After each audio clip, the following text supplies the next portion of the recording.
Hello and welcome to another episode of Friar Territory. I'm your host, Kyle Glazer. We have a very special episode today featuring Michael McCann, a law professor and associate dean at the University of New Hampshire's Franklin Pierce School of Law. Michael is one of the foremost experts of sports law in the United States. He's written for Sportico and Sports Illustrated. We wanted to bring Michael on today to go into detail and discuss the lawsuit currently affecting Padres ownership. Sheel Seidler, the widow of late Padres owner Peter Seidler, filed a lawsuit on January 6th against Bob and Matt Seidler, two of Peter's brothers, alleging, among other things, fiduciary breaches of trust, fraud, self-dealing, and alleging that she should be the control person of the Padres. Matt Seidler filed a response in Texas court earlier this week, refuting many of Sheel Seidler's claims and stating that the control should remain the provenance of the Seidler brothers, moving forward. Obviously, this is a very, very unwelcome development in the eyes of Padres fans, Padres organization. Anytime there's a legal dispute among ownership, it's never a positive thing. We've discussed the effects of legal disputes among ownership with the players and the effects it has on the field with Mike Cameron and Heath Bell on previous episodes, but we've avoided getting into the legal weeds just because it's really important to do so with a legal professional. Michael's kind enough to join us to lend his expertise and insight.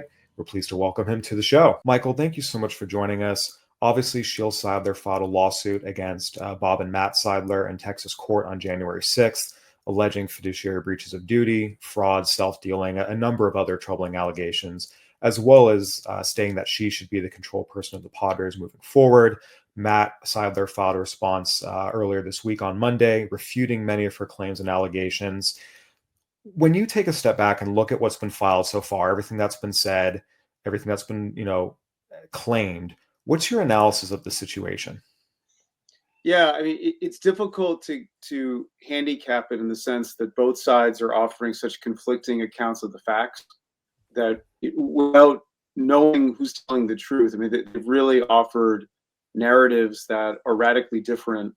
And of course, it involves someone that is deceased. I mean, that's a key factor as well, that it's really about trying to recreate the past and through the lens of two sides that have very different incentives, very different perspectives of what took place. Clearly, the language of the agreement, and we haven't seen a lot of the language. We've seen sort of excerpts and references to it, but that will end up being crucial. And which testimony the court finds more believable. I mean, it's hard on the outside looking in to know which side has it right or which side is telling the truth. Clearly, there's a wide gap of recollections. That's saying it mildly. No question. You mentioned right now it's an argument over the facts. There's been a little bit of evidence provided by each side in their respective filings, but there's a lot more still to come. What are the next steps and what is going to, what do we need to see next? Yeah, the next steps will be a continuation of court filings. At some point, the court will schedule a hearing where the court will listen to the arguments in person. That's the most likely step. The court has the ability to decide it quickly if possible, but that seems unlikely given that both sides have offered, I think, such different takes about the facts. And there could also be appeals. I mean, this is not something that might resolve anytime soon. But yeah, I mean, it probably will take a while to shake out. And of course, there's always the possibility that they just settle. I mean, that's, two sides that hate each other in court filing sometimes find a resolution because they tire of litigation, or because if at the end of the day this is about paying someone compensation, that that often provides the lawyers an ultimate strategy that it will be resolved by settlement. If I had to guess, I mean, that's the most likely outcome in cases like this and civil litigation in general, is that it ultimately ends with a deal. Yeah, that was going to be my next question. In your experience, how often do cases such as this end up in a settlement as opposed to going to trial? Usually it's settlement. I mean, it's a little different here because the parties have a lot of money, and normally, for the rest of us, hiring lawyers to litigate for a long time can be expensive. Mm-hmm. So that at some point, the two sides decide, let's just work something out. And if in fact this is really just about money, I know it's sort of dressed as, both sides have offered arguments to suggest it's more than money. Certainly control of the Padres is part of it. Yeah. But if we read between the lines, it looks like there's a disagreement about how much money should be passed to different people. And if that's the real heart of it, then my guess is they'll figure out a resolution at some point. You mentioned reading between the lines that it does seem to be primarily about money as opposed to control of the Padres. Is that your reading of it, that it really is more about money than control of the Padres? It's tough to use a court system to change control of a team. So I think my guess is that the petition is really about, I mean, I could be wrong, and maybe there's disagreement, but it just seems like the end game to taking over a team is not through a court, that it's through the process used to pick the control person. And, if there's somehow evidence that the person there now shouldn't be there, that doesn't mean someone else will necessarily get it. So if I had to read between the lines, my guess is that this is about disagreement about who got the share of the estate and the trust, but we'll see. What are the potential ramifications if Sheel Seidler's allegations are found to be true? Potentially, she could be awarded uh, a new cut of the documents. So the trust would pay, and the estate as well would have to be reconfigured to change the amount of money. I don't know if the court would sort of order a new control person of a team. That might be beyond the scope of a judge's authority, because that's really not an instrument that the court controls. That's a separate process, an internal process that a team uses. So, without knowing all of the details, I would imagine that the most likely change would be a reconfiguration of financial compensation, and there could be accompanying legal actions in terms of removing somebody as controlling person. But my guess is that the court's authority is over really probate related documents, and which person runs a baseball team seems a little bit outside the scope. So even if this does progress to a jury trial and they rule in favor of Sheel Seidler, theoretically, control of the Padres still might not go to her. Possibly, yeah. I mean, there's so many things between now and then that could make a difference, but the court's ability to change control of a team would really depend on whether the claims warrant that type of action, and whether the court has jurisdiction to issue that type of remedy. And I imagine there would be some debate over that issue. And then on the flip side, what happens if Matt Seidler's claims and his response are found to be true? Well, if that's the case, then the case would be defeated, and they would continue along the agreement that they have. So the status quo would remain in effect unless there's some other order as part of that ruling. But the most likely outcome would be that the claims are simply defeated and the parties continue along the way they've been. You mentioned that this could drag on for some time if a settlement is not reached. What kind of time horizon are we looking at here? I mean, certainly weeks. That would be, I think, a conservative. Again, absent a settlement, there's always the fact that this could end, in 10 seconds, right? I mean, that's how settlements could work. I mean, I don't. Yeah, I would have to look at the court's schedule. I mean, there are a lot of variables, but this could certainly take months, and potentially longer with the appeals. In between Sheel Seidler's filing of her lawsuit and Matt Seidler's response, back on January 15th, Matt and Bob Seidler filed a motion seeking arbitration of certain allegations in Sheel Seidler's lawsuit. What's the significance of that motion? Well, if that's granted, then some of the claims would go to arbitration and would leave court. That's the real key, is that arbitration is an out-of-court resolution process that's confidential, so there wouldn't be public filings.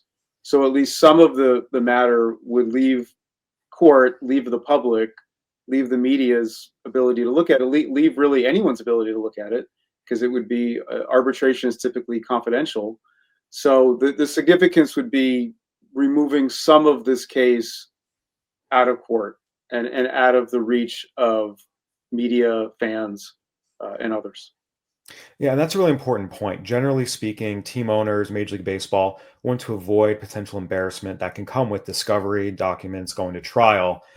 How, I guess, motivated would you say is MLB for as much of this as possible to either go to arbitration or be settled so that a lot doesn't come out in the public space? Yeah, I'm sure MLB would love a settlement, right? That would be MLB's. They don't want to have litigation over ownership of the team. Yeah. It's not in the interest of the league. It's not in the interest of other owners. It's disruptive. It raises questions about who's in control, who will remain in control. I mean, it's all sorts of variables that no league would want in play. So I'm sure baseball. I can't speak for baseball, but my guess is they would love to see this resolved in an out of court agreement. But absent that, arbitration would be better than than a litigation, because arbitration would be confidential. At least at that point, public exposure to these documents, some of which could be interesting. That go to owning a team, for example, that may not be confidential. They may not count as trade secrets under the law, but nonetheless, baseball or any league would rather not be divulged. So, baseball certainly would want this case out of court. In the past, baseball specifically, we've seen family legal disputes among ownership typically result in teams being sold. We saw that with John and Becky Moore's divorce with the Padres back in the late 2000s. Saw that with Frank and Jamie McCourt and the Dodgers, their divorce early last decade. And more recently, we saw that with the Angelos family, a lawsuit involving family members there that ended up with the Orioles being sold. How likely is that going to be the outcome here? Hard to tell. I couldn't make that prediction. We need more information about the intent of the owners. I mean, certainly if this case is resolved, that would make it less likely. I think we'd see an ownership sale, but I couldn't tell you that. I honestly, I think in many of those instances, there are other factors at play that probably contributed to the decision to sell, as opposed to the legal matters. But whether they're present here, I don't know. As we wrap up here, what are you going to be keeping an eye on next as this continues to proceed? I think we'll see the court opine at some point on the status of this matter and give us some insight as to where it could be headed. I think right now we have sort of just two sides throwing very different accounts, and unless we're there, we don't really know who's right. So the more documentation we get that corroborates one side's account or refutes the other, the more we'll know where it will end up. Right now, it seems like it's largely two well-funded clients who have the ability to hire lawyers and PR people to really wage public dispute. It's always hard to know who's telling the truth. What kind of evidence and documentation do you expect to, come out next? Is it going to be witness testimony? What should we be looking at? Yeah, witness testimony, to the extent we get access to what's said. Emails. I mean, emails. A lot of things are said in emails, Yeah. and emails can be pretty probative. Yeah, we'll see what happens. Certainly not a situation anyone involved in the Padres wants to be in. Obviously, there's a lot of hope that it'll be resolved quickly, but as you said, no one has, if it goes to settlement, it could be, but no one has ever accused the American legal system of working quickly. So there's a very real chance this could drag on. And look, the lawyers have a stake that it not be resolved too quickly, right? That's the legal system, is that things can drag on, and also the lawyers want to win. I mean, these are, we're dealing with competitive people that get behind their clients and view matter as the clients want to see it, and that can also make resolution harder. But at the end of the day, I think a settlement's the most likely. We'll see what happens. But if someone had to say what's the most likely outcome, the most likely outcome is they reach a deal. Absolutely. Well, if that's the case, I think most people would say they hope that happens sooner rather than later. Michael, thank you so much for joining us today and providing your expertise and insight. We really appreciate it. That was Michael McCann, an associate dean and law professor at the University of New Hampshire's Franklin Pierce School of Law, one of the foremost sports law experts in the United States, providing great insight as to what comes next. the various merits of each side's law filings, and also what's the most likely outcome. He mentioned a settlement is something that generally happens in cases like this. We will see. There's still a lot to come. We're very, very early in the process. I think everyone involved hopes that this comes to a quick end, but we just have to see what happens, let the legal process play out. It was great of Michael to join us to provide some answers to a lot of questions I'm sure folks have, as well as just to provide some insight on the process moving forward and what everyone should keep an eye on. For Michael McCann, I'm Kyle Glazer. This has been another episode of Friar Territory. Go ahead and give us a review or a like on YouTube, Spotify, Apple. We'd love to hear from you. Since our first week of the show, we've got a lot of great stuff coming up. I also want to give a shout out to my old friends at Baseball America. They've released their top 30 prospects this past week for each team, including the Padres.